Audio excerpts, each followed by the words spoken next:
அனைவருக்கும் வணக்கம். நான் பூர்ணிமா ரமேஷ். ஒரு குட்டி ஸ்டோரி. இந்த உலகத்தில் யாரும் சந்தோஷமா இருக்காங்க? ஒரு ஊர்ல காக்கா ரொம்ப சந்தோஷமா இருந்துச்சு, ஒரு கொக்கை பார்க்குற வரைக்கும்.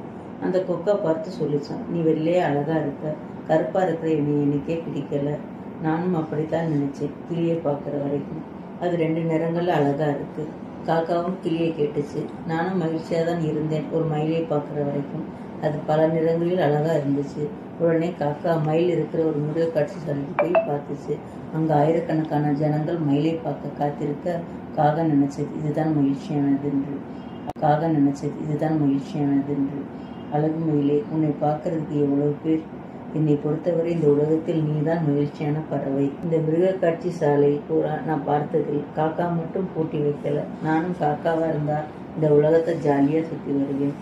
இதுதான் நம்முடைய பிரச்சனையும். நம்ம தேவையில்லாமல் மற்றவங்களோட ஒப்பிட்டு நம்ம கவலைப்படுகின்றோம். இறைவன் கொடுப்பதை நினைத்து நாம் சந்தோஷப்படுவதில்லை. இறைவன் கொடுப்பதை மதிக்கிறதில்லை. உன்னை முதலில் நேசிக்க கற்றுக்கொள். உன்னை விட யாரும் நேசிக்க முடியாது. Love your self. இறைவனின் படைப்புகள் அனைத்தும் ஒவ்வொன்றும் உயர்ந்தவையே. தேங்க்யூ.